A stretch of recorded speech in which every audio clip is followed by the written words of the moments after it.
bad? Is this right? Is this wrong? And tries instead to do whatever you can to make things better. In other words, its real goal is saving lives, not only of the person using the drugs, but their loved ones and their families and so forth. It's safety.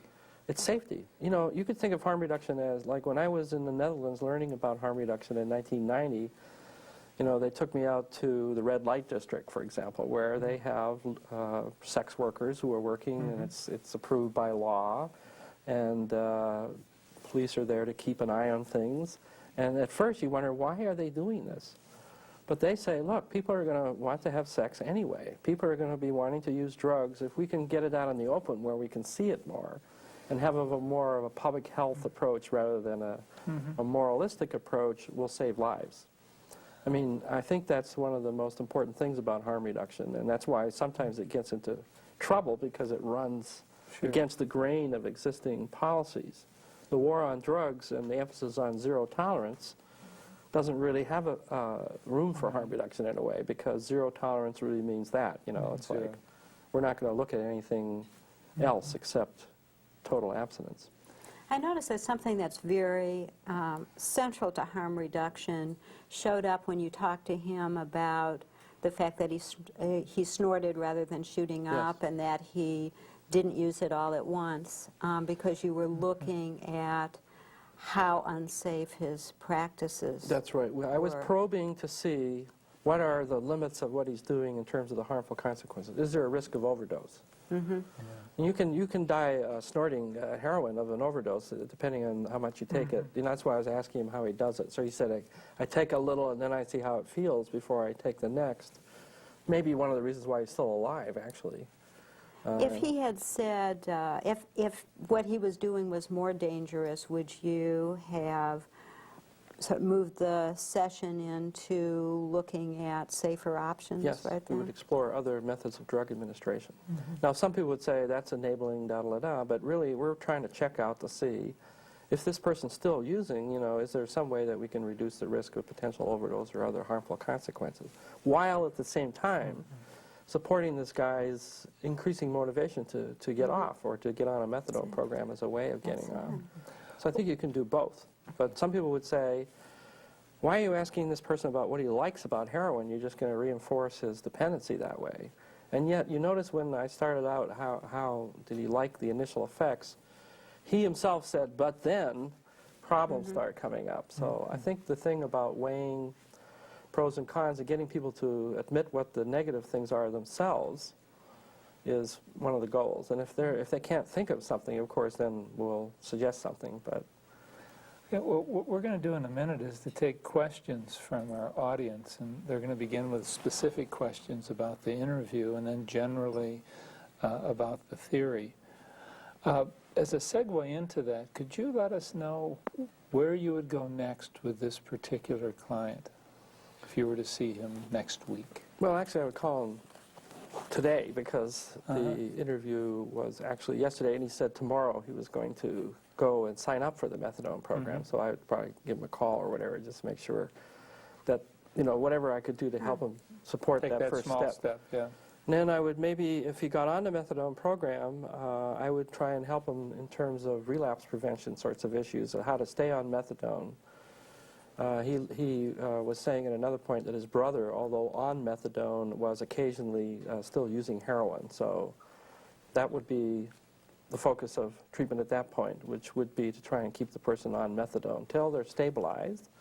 But he really wants to go off. I mean, that was his goal eventually. He was clear on that. So then mainly how to best move from methadone into a drug-free existence. And he talked about wanting to help his friends who had drug problems. So there's a real chance that, you know, he could be motivated like many people are, let's say in Alcoholics Anonymous, people with the problem are helping other people with the problem. And so that could be a big motivator, as well as like for his kids and so forth. So then, if we were still working with him at the point of when he is drug-free, the focus would be relapse prevention, in other words. Yeah. How do you deal with going back to the old buddies, and, you know, what if somebody isn't putting a contingency on you or an ultimatum like his wife did at one point? So that you begin to anticipate what's going to throw him off. But, you know, all I'm doing is trying to partner with this particular person or any client to help them find their own Own path. best I'm not way. saying you got to do it this way or I won't see you or, you know. Which really uses the client factors, which we know are so important in change today. Especially in instead of- addiction recovery. I mean, Yeah. when you get right down to it, what does recovery consist of except the person somehow gets to the point one way or the other where, like in this guy, he's just tired of it, you know. Really tired Yeah. of waking up every morning and realizing my whole day is going to be Right. built around getting money to keep the drug habit going so that he doesn't go into withdrawal. Could I ask you something, though, about the context of his life? He was talking about his brothers being involved in heroin, so many of his friends. I see him in a situation where the neighborhood has drugs all around him, where he's affected by high unemployment rates where he is, regardless of what happens in the rest of the country, where he's affected by racism. How do you take that into account when you work with the client? Well, I think those are all factors that are contributing to his problem and lots of Yeah. other problems like in that same sort of community. Well, I wanted to, so in this particular interview, we're working with him, trying to Yeah. get him to change his behavior. But Yeah. the other two ways that harm reduction works is trying to change the environment in some way, which would be whatever sorts of policies and regulations that could be used to help deal with housing issues. Like in Seattle, where I live, there's a problem. What do you do with people that are still using drugs who are HIV positive and are homeless? Isn't there some way we can get housing for them? But what if they're still using? And there's this place called Lion House where they allow, because really there's nowhere else for these people to go. But they have to work out in their own community drug use kinds of issues in the housing residence so that they can live with each other and so forth. And it's hard, you know. But it's trying to change the whole environment that way. So then the other issue is what are our laws and our policies about programs? And there, I would say the big policy that harm reductionists are most concerned with is the war on drugs approach. We're all positive about treatment programs. But when we're locking people up at the rate that we are, we almost have 2 million Americans now in jail. I mean, this has doubled practically in the last 10 or 15 years. And we know that the majority are in there because of some drug-related problem. Selling drugs, illegal possession, stealing money to buy drugs, etc. We have to ask ourselves whether this moral model, which is really what it's saying, like, if you don't stop using, we're just going to keep locking you up, which doesn't seem to help any, unless there's some good treatment programs, and there are a few more now in the correctional services. But harm reduction would say, aren't we maybe causing more harm to society by this policy than the actual drugs themselves are causing? Yeah. It's just something everybody has to think about, I think. Let's have some questions, specifically on the interview, and then a little while on the theory.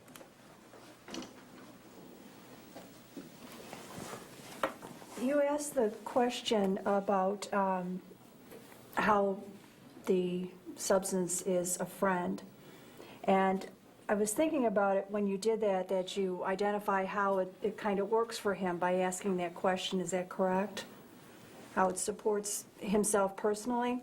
And I was thinking that was kind of interesting in terms of identifying how it's helpful to use it and how the person feels when he's on it.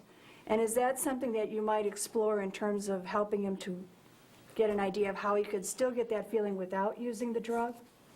Yes, I think the fact that he mentioned, he was the one that brought it up as like a friend, and then getting back together with the drug after a long time is sort of like old friends getting back together. But also, obviously, relationships are important to this guy because he did stop using because his wife at the time said, you know, it's either me or the drugs. Maybe in the end she left anyway, but that he was able to make real progress that way. So sort of trying to build a connection between the relationships that he has, you know, in real life and also with his kids and stuff that are pretty important to him, and the relationship that he has with the drug. And he can see that the drug is really keeping him from having the kinds of relationships that he wants to have with his kids. At least that's what he was talking about. So it made sense to start thinking about, well, how do you break off the relationship with the drug in the same way that you might, you know, with an actual person? Because I think it helps him to see it in a different kind of way. And that if, you know, there are some people in addiction treatment who I don't know, for whatever reason, all they want to do is talk about the bad things about the substance. I guess perhaps the treatment people want to hear that or something. And you don't really hear what the part that is still connected, and is the friend. And unless you get that out there, it's going to come up anyway when the person's finished with treatment. So it's a chance to bring it up right away. So I thought it was a useful way of sort of a metaphor for him. Thanks. Yeah. I'd like to pick up on that because I love that metaphor, and I was thinking that if you're separating from a friend, saying goodbye to a friend, even if it's a friend that's lived in your house too long, there's still some grieving to do. And I wondered if with other clients you followed up with a kind of grieving model to help him. I have done a little bit of that in my individual work when somebody's got to the point where they're quit date or whatever, to have a ceremony, to write a letter, to have a dialogue the way some people would use a kind of a gestalt dialogue, about put the drug or whatever, it could be gambling, not always a drug, whatever the addictive behavior is there, and have a conversation with it. Because I think otherwise, if they see it as something bad or something that they can't control altogether, then there's a kind of a difficulty. It's more like getting in the fight with it that he talked about. And then when you jump in the ring with the drug and try and fight it, it wins. I think that's what he was kind of saying. So I think, saying goodbye, I mean, it's for many people, the alcohol or the drug has been, at least in their own mind, something that they can count on, kind of like eventually it turns against you, but there's this ambivalent sort of relationship. So something to deal with the loss. And of course, what you're trying to do is replace it with hopefully more actual relationships with people, because the problem with just having a relationship with the drug is you get more and more isolated, alienated, and removed from other people.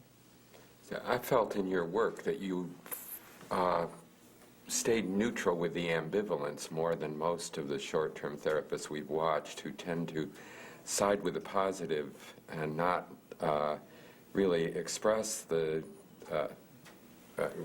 positive. Never is going to get confusing in that sentence, but that you specifically said he was of two minds about it, and after you said that, he expressed more of, no, he did want to stop, rather than pushing him for the stopping and pushing underground the ambivalence.